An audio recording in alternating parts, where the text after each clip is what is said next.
The invincible conquerors. The Tharkash Dominion had never known defeat. For nearly 5 centuries, their fleets had swept across the stars like an unstoppable tide, dismantling empires and enslaving entire species. Their conquests were not battles. They were exterminations, swift and merciless. To them, war was not a contest but a harvest, and every new planet was nothing more than another field to be reaped. When Earth appeared on their charts, the Dominion strategists barely raised an eyebrow. Humanity was a young species, still shackled to its homeworld, with weapons primitive by galactic standards. The Tharkash High Council expected a 3-month operation at most: burn the defenses, shatter the governments, enslave the survivors. A small fleet of war carriers and orbital strikers was dispatched. Commander Vaith, an old veteran of 50 campaigns, stood on the bridge of the warship-shattered Fang as Earth grew larger on the viewscreen. His mandibles clicked with contempt. A blue-green world, rich in resources but populated by savages, he muttered. This will be over before the cycle ends. Report from the forward scouts confirmed his assumption. Humanity was fragmented, nations squabbling, armies outdated, and no unified defense. To Vaith and his crew, it was laughable. They had crushed far greater civilizations with far less effort. Yet, far below, the humans were watching. The first detection of the alien fleet sent shockwaves through every government. For the first time in living memory, the world's leaders faced a threat that made borders and rivalries meaningless. Emergency broadcasts declared a state of planetary defense. Satellites tracked the alien fleet's approach. Scientists scrambled to analyze their technology, even as generals drew up desperate strategies. In a matter of days, old enemies spoke as allies. Bitter rivals signed treaties overnight. A fragile but unprecedented unity began to form. Humanity had never agreed on much, but the sight of massive ships blotting out the stars left little room for debate. Survival demanded cooperation. Inside the Pentagon, General Harris of the United States stood beside a Chinese admiral and a European defense minister as they briefed the United Nations Security Council. We cannot match them ship for ship, Harris admitted, voice steady. But if we are to endure, we must fight together. Our history proves one thing: humanity does not yield quietly. Meanwhile, in a quiet laboratory in Geneva, Dr. Layla Khan recorded her observations of alien transmissions. Their command signals are rigid, predictable, she whispered, excitement flickering in her tired eyes. They think in absolutes. That may be their weakness. From orbit, Commander Vaith sneered at the mobilization below. He had seen this before, doomed species rallying in vain before annihilation. Let them scramble, he said coldly. It will make no difference. But for the first time in the Dominion's long history of conquest, they faced an enemy unlike any other. They faced a species forged in centuries of war, chaos, and survival against impossible odds. They faced humans, and the Tharkash had no idea what was coming. Resistance in the ashes. The invasion came like a storm. The Tharkash fleet descended without hesitation, raining fire on Earth's cities. Satellites fell in showers of molten debris, communication grids collapsed, and once proud militaries were reduced to scattered pockets of resistance. Within days, governments that had taken centuries to build were brought to their knees. London burned. Shanghai was a crater. New York's skyline, once a monument to human ambition, toppled in plumes of smoke and dust. Yet amidst the ruin, humanity refused to surrender. Across the shattered landscape, resistance cells emerged. They were not soldiers in gleaming armor or fleets of mighty starships. They were ordinary people turned fighters, armed with whatever they could scavenge. Farmers converted tractors into armored vehicles. Hackers hijacked alien broadcasts to beam defiant messages into the skies. Children carried supplies through the ruins while parents laid traps in the rubble of their homes. At the center of this defiance stood Captain Aiden Cross, a former Special Forces officer. He had seen his share of war, but nothing like this. His unit, battered and half-starved, now operated from the ruins of Berlin. Each night, under the cover of smoke and darkness, they struck at the occupiers, ambushing patrols, sabotaging supply nodes, and vanishing before the Tharkash could retaliate. "They think they've broken us," Cross growled one night as he briefed his fighters in the dim light of a flickering lantern. "But look around. We're still here. We're breathing. As long as we breathe, we fight." In Geneva, Dr. Layla Khan continued her work under constant threat of bombardment. She and a small team of scientists salvaged alien wreckage, picking apart fragments of technology. Exhaustion lined her face, but her eyes burned with determination. "They underestimate us," she told her colleagues. "They see chaos, but chaos is where we thrive. Every failure teaches us something new. Every strike reveals a flaw." From orbit, the Tharkash grew restless. Their commanders expected Earth's submission, yet the humans resisted in ways that defied logic. Armies were supposed to break once their capitals fell. Civilizations were supposed to collapse when their infrastructure was destroyed.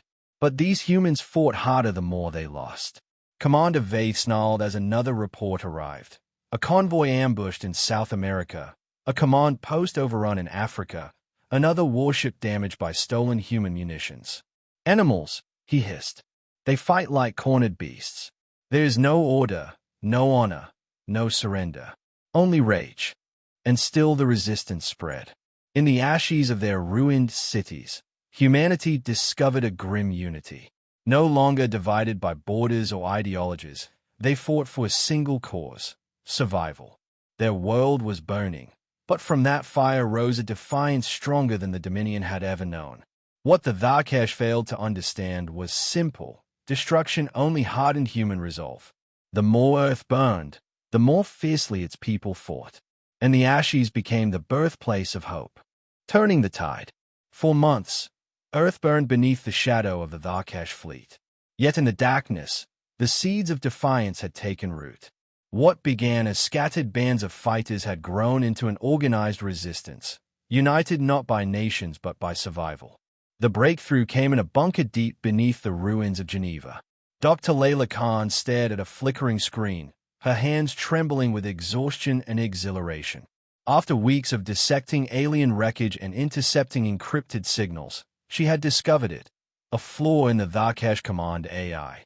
"They rely on rigid algorithms," she explained to her team, her voice steady despite the pounding in her chest. "Their entire fleet coordination depends on patterns too inflexible to adapt. If we introduce chaos into their system, unpredictable variables, it will confuse their command net. We can blind them." The message spread quickly through the resistance. For the first time, humanity had more than defiance. They had a weapon.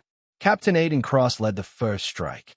His team, armed with stolen alien rifles and jury-rigged explosives, boarded a downed Tharkash shuttle and reprogrammed its beacon. Hours later, as Dominion warships attempted to triangulate the false signal, they collided in orbit, their formation unraveling in chaos.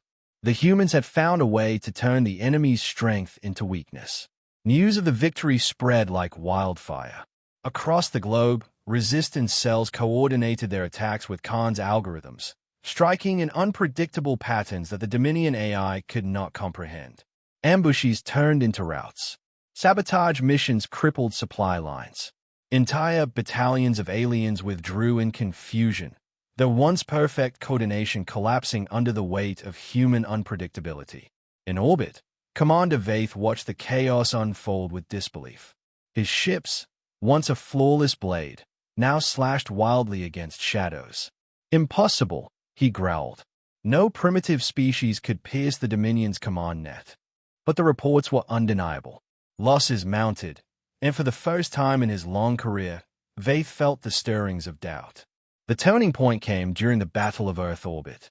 A coalition of resistance fighters, using salvaged alien engines strapped to Earth-made shuttles, launched a desperate assault. Against a fleet that outnumbered them 20-1, they fought like demons, weaving through enemy fire with reckless abandon. Dr. Khan's algorithms sent false signals into the Dominion network, and confusion spread like fire through their ranks. Cross's voice cut through the comms, hoarse but unyielding. "They think we're beaten. They think we should have surrendered months ago. Show them what it means to be human." The ragtag human fleet struck with a ferocity the Tharkash had never faced. One by one, Dominion warships fell, some destroyed, others colliding as their confused AI issued conflicting orders. The humans did not win through superior firepower. They won through sheer audacity, chaos, and a refusal to accept defeat. When the smoke cleared, the impossible had happened. A Tharkesh armada lay crippled above Earth. For the first time in centuries, the Dominion had tasted defeat, and humanity, blooded but unbroken, had turned the tide. The human advantage. The galaxy had never seen the Tharkesh falter. To every conquered world, their fleets were a force of inevitability, like gravity or the rising of suns.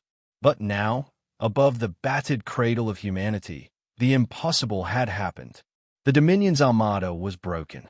Wreckage of their warships drifted in low orbit, a grim halo around Earth. For Commander Vaith, humiliation burned hotter than the fires of battle. He could not fathom it, an entire fleet crippled by a species that should have surrendered at the first strike. "We will regroup," he snarled, mandibles clicking. "They are weak. This was luck, nothing more." Yet even as he spoke, reports came of more failures. Resistance cells across the planet grew bolder, emboldened by the impossible victory. Entire Dominion battalions were abandoning their posts, unwilling to face the humans who fought like madmen. The final push began with a whisper of desperation and a spark of hope. Captain Aiden Cross stood before his fighters in an abandoned hangar, the air thick with fuel fumes and determination. "We've blooded their nose," he said, voice carrying through the crackling loudspeakers.